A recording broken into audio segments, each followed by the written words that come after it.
In a process that has been so predictable, the inevitable has happened. Roki Sasaki is a Dodger. Let's talk about it live on Locked On Dodgers.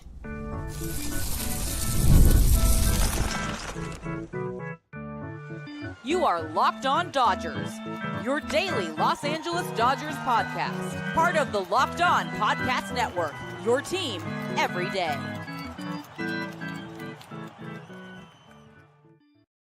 Hey, Dodger fans, this is Locked On Dodgers, part of the Locked On Podcast Network, your team every day. Thanks to our everydayers for making Locked On Dodgers your first listen every weekday morning. And thanks to those of you who are with us live here on a special Friday evening episode. You know what? When huge news happens, we got to do an episode. Remember, this show is free and available on all podcast platforms and on YouTube simply by searching for Locked On Dodgers. And make it easier on yourself by subscribing wherever you're watching or listening right now. If this is your first time with us, my name is Jeff Snider. My co-host Vince Samperio will be jumping in any second now. Vince and I are both lifelong Dodger fans, just like most of you. We've also both spent time covering the Dodgers in the press box and the locker room, so we bring you the smart fans perspective on our boys in blue every weekday morning. This episode is brought to you by FanDuel. From big upsets to game-winning drives, the NFL playoffs are better with FanDuel. New customers can bet $5 and get $200 in bonus bets guaranteed, win or lose. Visit FanDuel.com to get started. And I made your promise a second ago. I said my co-host Vince Samperio will be here any minute now. Watch this. Abracadabra. Vince, that's your cue. There it is. Hey, Vince, how you doing, man? I'm good. It's a good day to be a Dodger fan. We're jumping right in. Dodgers signed Roki Sasaki. I was 0% surprised. That's why I want to start with Vince. Like, I know that I was more like I think you were confident. I don't think you were as confident as I was, but give me your level of surprise when we got the news today that Roki Sasaki chose the Dodgers. Probably about 25% surprise. I had given it. I always just chalk it up to you never know with somebody because they could make a weird random decision. As logical as the Dodgers were, I don't know.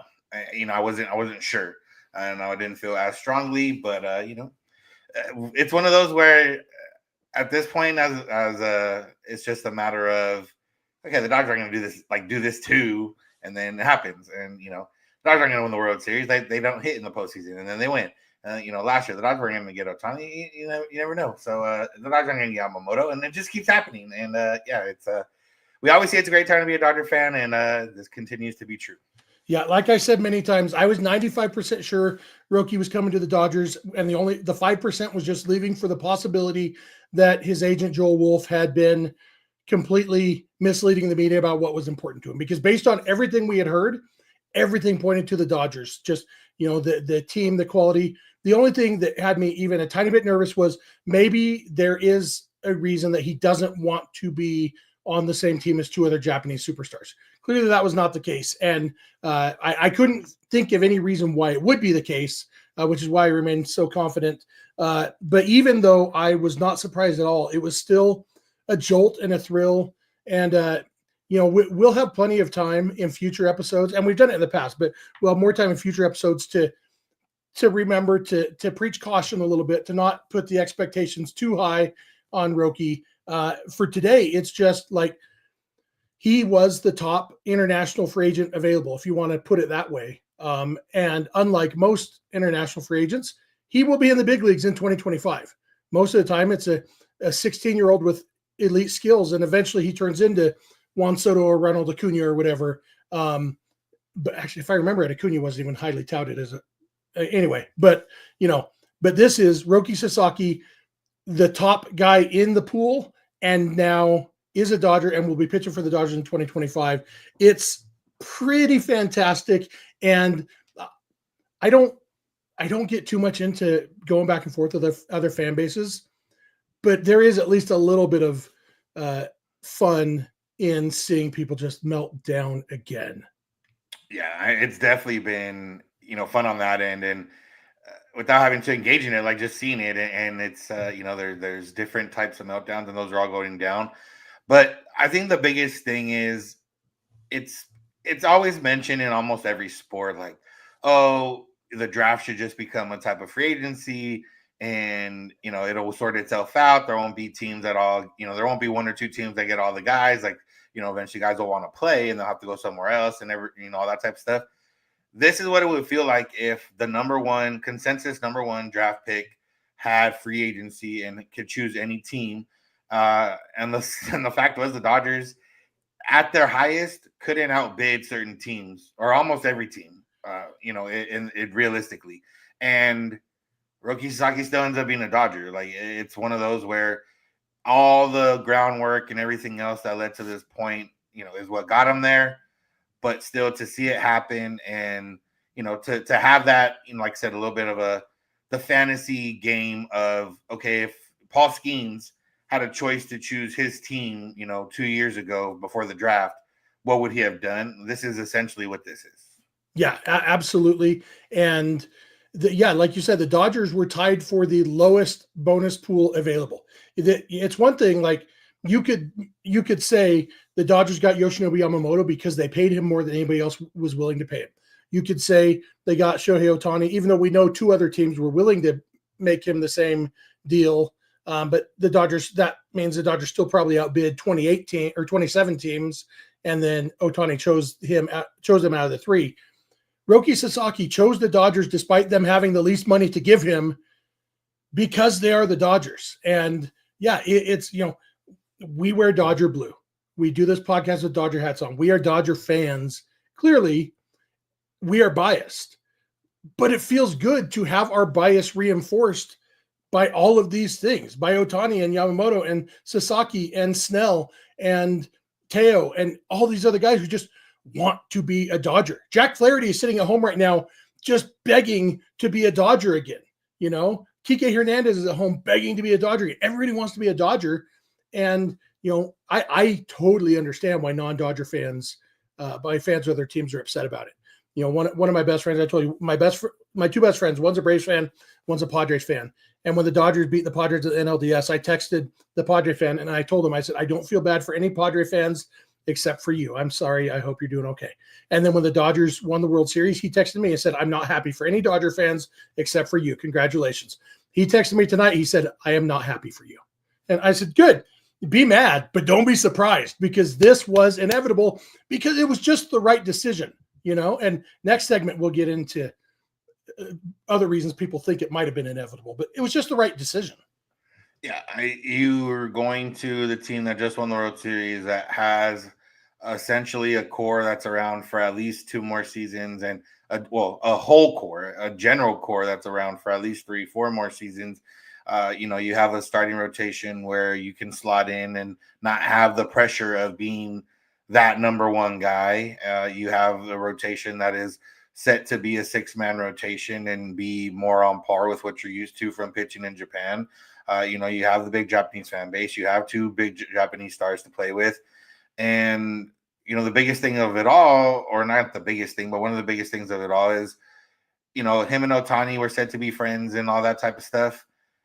But all the reports so far have said Yamamoto was actually the one that, was one of the bigger guys in on Roki and helping out. And I have to imagine that is more, Ohtani was going to be Ohtani no matter where he went. Like, he was going to be a superstar. And, he has the stuff on the mound. He has the stuff at the plate. With Yamamoto, it wasn't necessarily a guarantee he was going to be legitimate, or if someone was going to let him be himself. And I think that's what we found out what the Dodgers let him do. He still did the same workouts. They even brought his, trainer over here with him. And I think that's probably what the selling point for Yamamoto Sasaki is that they're going to let you be what you want to be. They're going to help you out where you want to get helped. And, why wouldn't you want that? And Yamamoto has the experience of playing second Japanese fiddle to Shohei Ohtani. He can tell him from experience, it's awesome, being on a team with another Japanese superstar, a bigger superstar who takes some of the limelight away. There's tons of Japanese. You get questions in every post-game press conference in your native language, and you get to answer in your native language. That's awesome. All these things that Yamamoto got a year experiencing, it's now what Roki's going to get. And yeah, definitely uniquely positioned to give him that insight. We're going to come back in a minute, and we are going to talk about Jim Bowden, because Jim Bowden has been an idiot for a long time.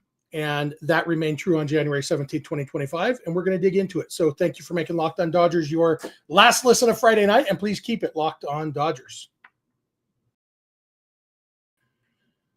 This episode is brought to you by Rocket Money. Look, Rocket Money helps you find subscriptions you forgot that you're paying for. It has done it for me. I have done this with several. I can think of two. One that I was paying for twice that had to do with switching over. It was their fault. Rocket Money caught it for me and helped me fix it. And the other one, my wife and I had both signed up for the same subscription, not realizing it. Rocket Money found that. Boom. Saved us money. Rocket Money is a personal finance app that helps you find and cancel your unwanted subscriptions, monitors your spending, and helps lower your bills so you can grow your savings. It brings everything together in one place, whether it's subscriptions, your spending habits, even the goals you want to hit this year. Rocket Money has over 5 million users and has saved a total of $500 million in canceled subscriptions, saving members up to $740 a year when using all the app's premium features. I've told you before, I've used Rocket Money since before it was even called Rocket Money, and it's just gotten better and better over the years. It is great to just check up everyone's, what did I do? I did it again. Thanks, Rocket Money. Rocket Money doesn't call you an idiot when you act like an idiot with your finances. It just helps you stop being an idiot. So cancel your unwanted subscriptions and reach your financial goals faster with Rocket Money. Go to rocketmoney.com/lockedon today. That's rocketmoney.com/lockedon, rocketmoney.com/lockedon. Hey, we are back. Thank you again for making us your last listen of Friday night or your first listen of Saturday morning, if that's when you listen to it. We don't care when you listen. We appreciate you being here. And a lot of you live, the chat, as you can imagine, is very excited about Roki Sasaki. I know it's been an exciting afternoon. All the other Dodger podcasts were live at the same time earlier. And, Vince, you and I both had Friday evening plans that were unbreakable, unchangeable.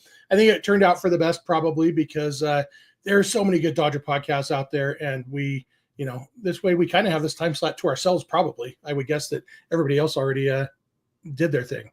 Yeah, we got in before them when the news broke that the Padres were out and the Blue Jays had just made the trade for international signing money, and then we got in after everyone with the official signing. So we got to cover it from all aspects. If you listened to the episode earlier today, I was non-committal of saying Sasaki was coming to the Dodgers, but there was one of those things where it's just be realistic. The Dodgers don't get him. It was not the biggest deal in the world if the Dodgers do get him, and we absolutely still obviously wanted him. It just made what already was a great team even better. Yeah, we all have defense mechanisms to prepare for possible disappointment. Jim Bowden apparently does not. When Jim Bowden is disappointed, he says stupid things. Jim Bowden, in case you're unfamiliar, he used to be the general manager of the Reds and then later the Nationals. He got fired from one of them for being bad at his job. He got fired from the other one for a combination of being bad at his job and being unethical and dishonest, and the FBI was involved. So, you know what? That's Jim Bowden. Still has a job. Also had to cancel a Twitter account once because he tweeted something stupid and then blamed it on a hacker named Ralph or something.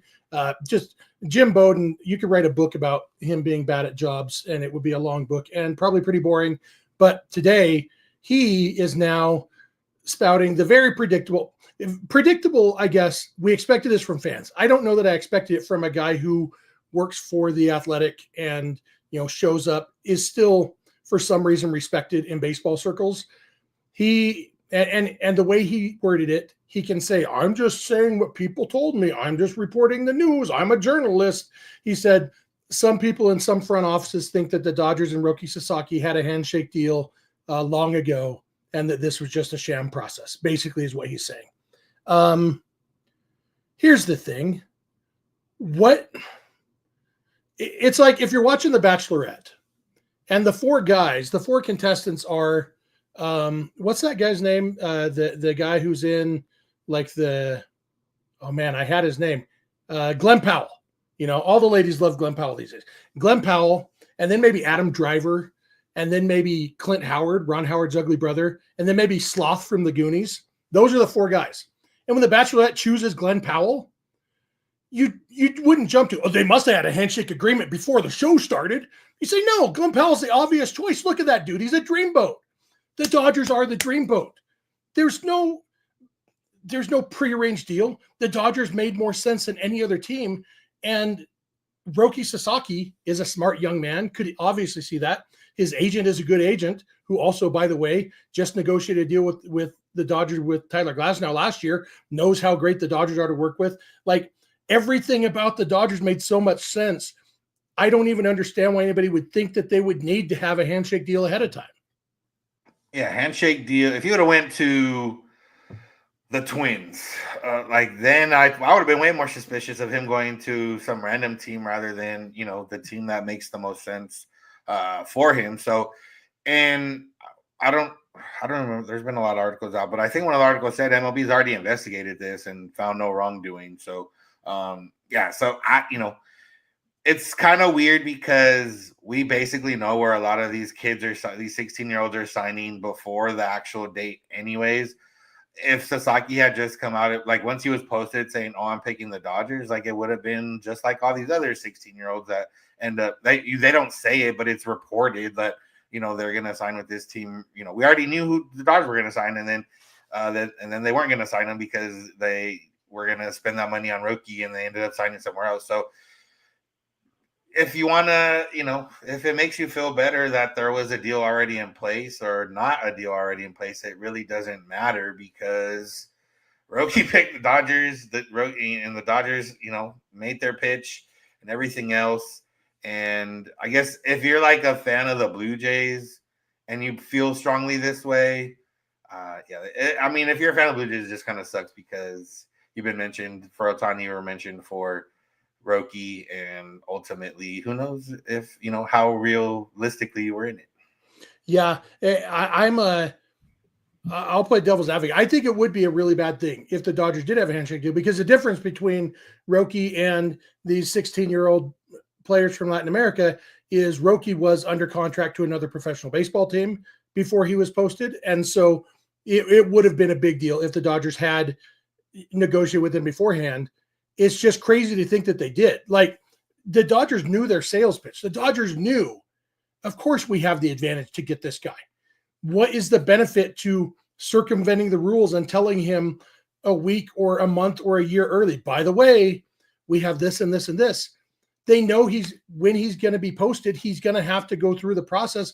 They'll get their chance to make their case. There's nothing about their case that was more compelling before it was legal to make it than it was after. It's just the Dodgers went into this whole process knowing, if he wants the things that we think he probably wants, of course we make sense. And of course we have the best, offer. And to the Dodgers' credit, they didn't rest on their laurels. They obviously didn't, half-a this presentation. They went all in, and they sold him on it. And like, I don't even understand what a handshake deal would look like. Do they think Andrew Friedman secretly met in a motel room with Roki Sasaki and his agent on a trip to Japan last year or something? Like, why would you do that? Like, it doesn't even pass the smell test of anything that's reasonably feasible. And some people are just like, well, yeah, it was a foregone conclusion.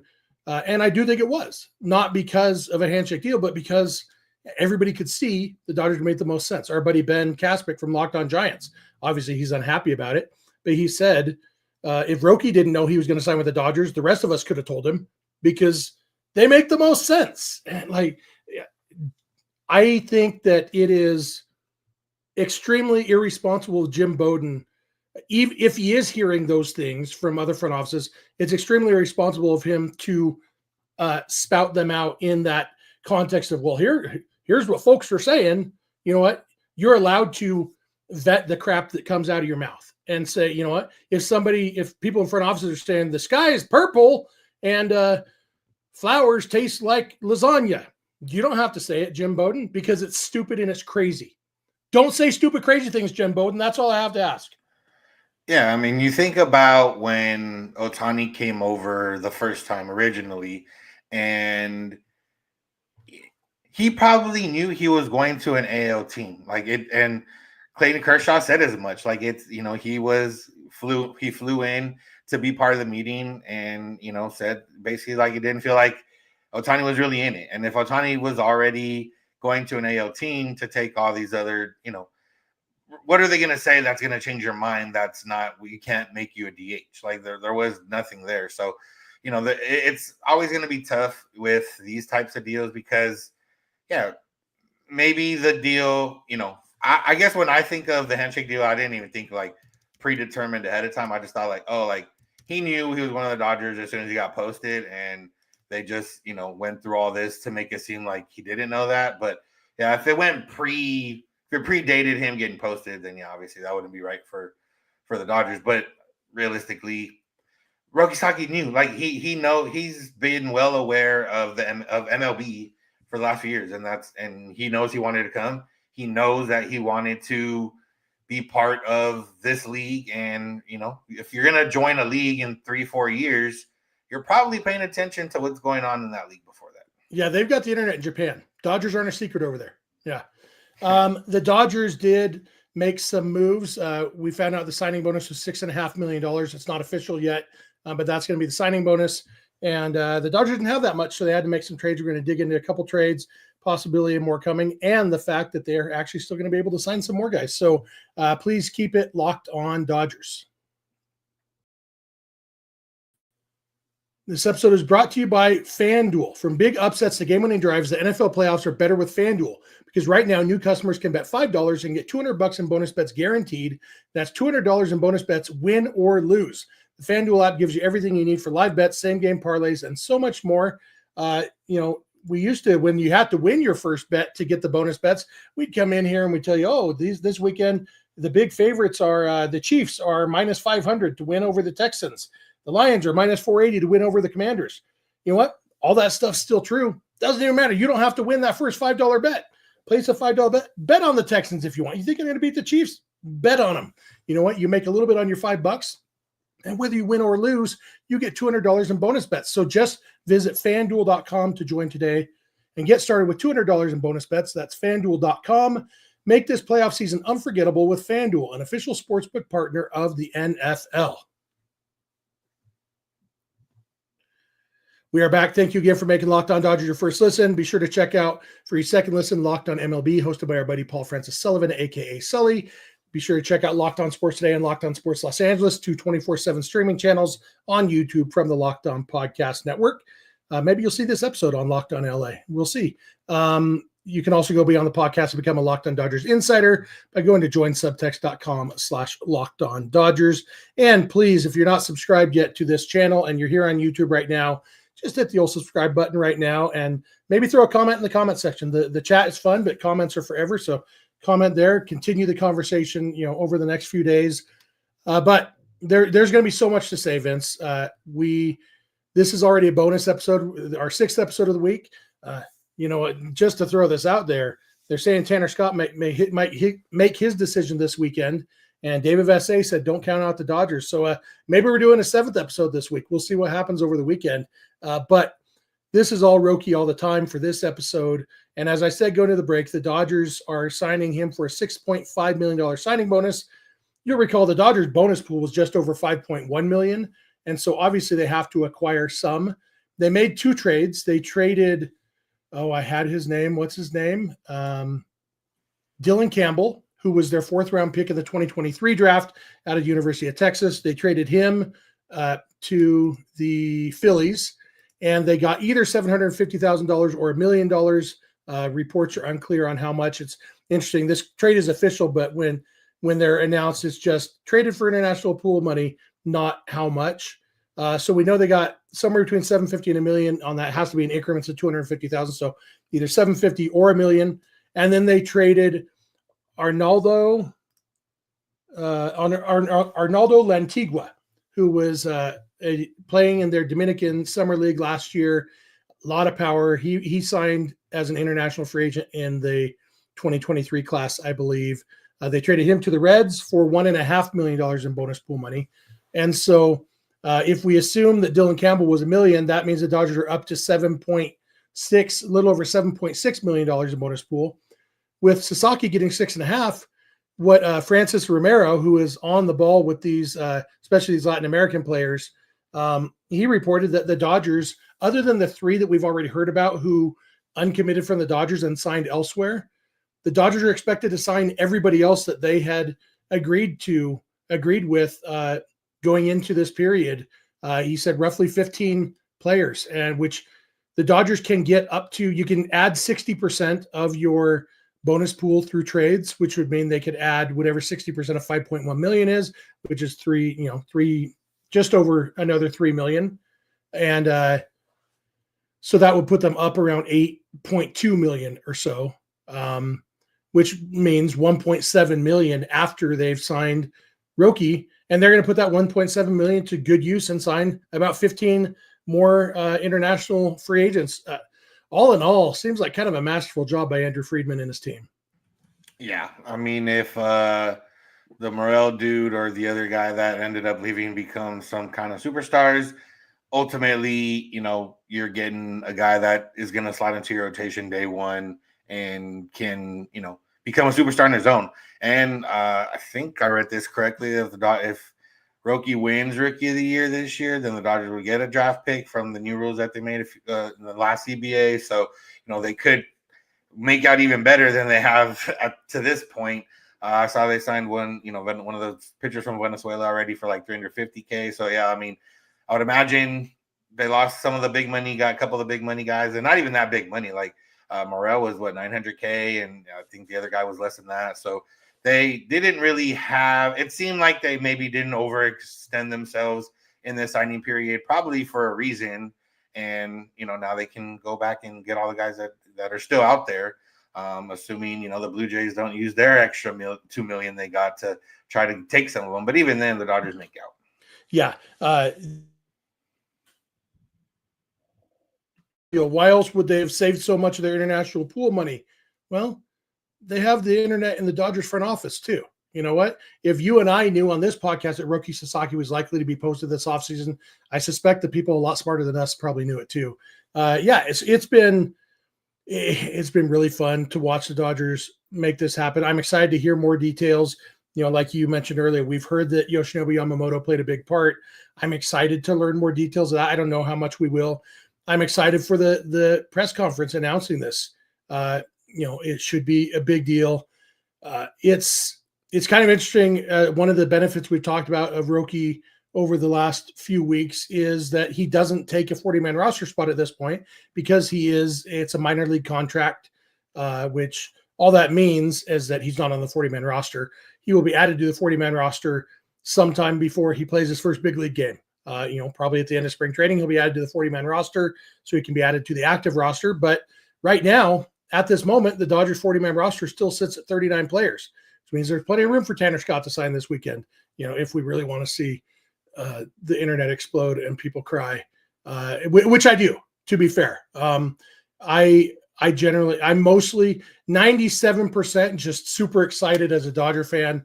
3%, you guys are going to cry about anything. Once people cried about Hae-Sung Kim, I'm like, you had never heard of him 2 hours ago. Stop crying. At that point, I'm like, sign everybody. Just lean into it, Dodgers. Sign everybody, and Tanner Scott is the next part of everybody. That's who I want. Yeah, it's social media to me it's fun because I don't take it that serious. Obviously, it's my job, during the day, but personally, I don't take it that serious. So I just kind of sit back and read and kind of see everything that's going on, and you can see the people that have no idea what this is, trying to.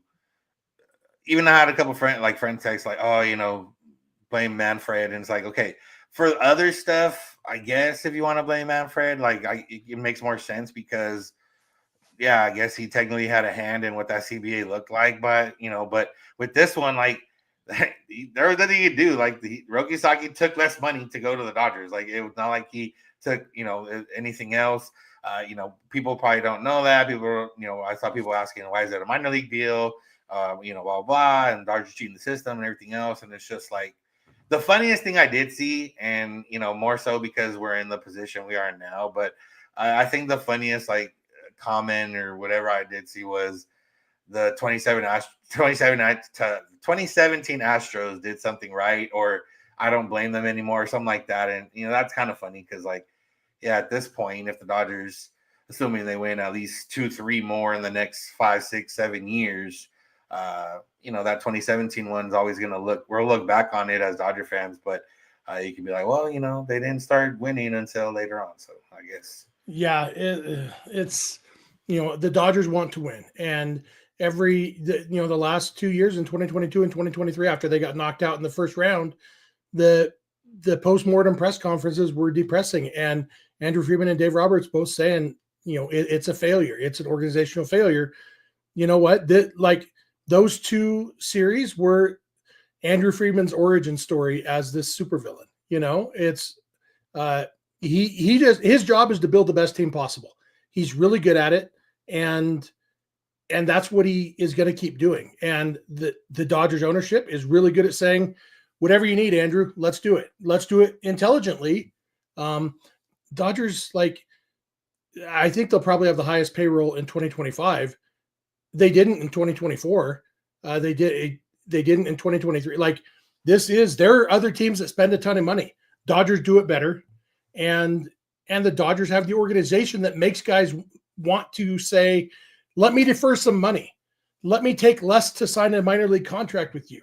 Let me, this and this. Teoscar Hernandez going into 2024 turned down multi-year deals because he wanted to be a Dodger. Blake Snell said, I'm not going to play the market all offseason. I'm signing early with the Dodgers because that's where I can go win. And it's just the Dodgers have put together the model organization. And yes, they do have more money than a lot of teams. But until the other teams are spending as much as they can, I'm not going to be sad about the fact that they can't spend as much as the Dodgers. Okay, the gap shouldn't be as big as it is. And that's your owner's fault. So close that gap, and then we can talk about whatever else. The deferred money, it's not going anywhere because everybody who actually understands it likes it. The owners like it. The players like it. The fans who understand it like it. It's just, you know what? It's the people who think that it's some loophole and circumventing. See my old man rant from the other day if you want to hear more about that. But yeah, it's not going anywhere. And the Dodgers are really good at identifying how can we put together the best team possible under the existing system. And it's funny to see Padre fans kind of say like, oh, I'm not going to watch anymore, or the season's rigged, or blah, blah, or go buy another championship. Like, you guys were one game away from beating the Dodgers and knocking them out, and then being a one and done for the third straight season in a row. Like, it wasn't like the Dodgers, they steamrolled a little bit after that, but they were one game away. They were 9 innings away from, being eliminated, and the Padres didn't do it. And now they've gotten significantly worse overall as a team. And, the other teams are trying to catch up, but probably not. And yeah, I'm not going to apologize. I'm not going to whatever. I don't care if the Dodgers could spend $500 million every year, win the World Series every year, and I'm still going to be smiling right here, wearing the patch with the Dodger hat, Dodger World Series champion. So it's not a big deal. And if you look at FanDuel's odds, Dodgers plus 310 to win the World Series this year, much higher than any other team. Which is still insane. Starts with a plus, which means that they are not the favorites over the field. The Dodgers are still more likely to not win the World Series than they are to win the World Series because baseball is hard, and the Dodgers are doing what they should do, put together the best team possible to give you the best chance possible. And as a Dodger fan, I am thankful that they do that. I could not ask for more from an ownership group and a front office.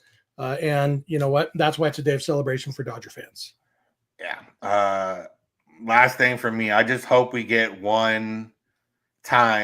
at least one time through a rotation, 6-man rotation next season of Ohtani, Yamamoto, Sasaki, Snell, Glasnow, and Kershaw. Like, just at least one rotation through that would be fun. Obviously, more would be even better. But just thinking about that, thinking you can go to 6 games in a row and see those 6 guys is ridiculous.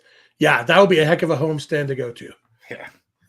If that homestand happens, I'll be there. So, all right, that'll do it for us. Great day to be a Dodger fan. Thank you all for being here with us. Great group, great chat. We appreciate it. And like I said, there's going to be plenty more to say about Roki. We're going to know more on Sunday night than we do right now. We'll talk more about this, I'm sure. We may know more about the trades. Might know that by then when the press conference is happening, all that stuff. So we will be back Sunday night. We'll be back sooner if the Dodgers sign Tanner Scott or do something else noteworthy, but for sure by Sunday night. So thank you for making us your last listen of Friday night or your first listen of Saturday morning. Remember to subscribe wherever you're watching or listening right now. Be sure to check out Locked On Sports Today and Locked On Sports Los Angeles, 2 24/7 streaming channels on YouTube from the Locked On Podcast Network. You can go beyond the podcast and become a Locked On Dodgers insider by going to joinsubtext.com/LockedOnDodgers. Chat directly with us through text message. Get our thoughts on moves and rumors before we talk about them on the podcast. And there's a new Discord server for our insiders to talk to each other. You can also follow us on social media at Locked On Dodgers at all the places. Over on Twitter, Vince is at VinceSense91. I'm at Snydog, and both of our DMs are open there. You can also email us, lockedondodgers@gmail.com, or send us a voicemail or a text message at 323-863-LOCK-5625. We are here every weekday morning, and we hope you'll be here with us. When you get in your car or sit on your couch, tell your smart device to play podcast Locked On Dodgers. And remember, you don't have to agree. You just have to listen. Talk to you Sunday. Have a good one.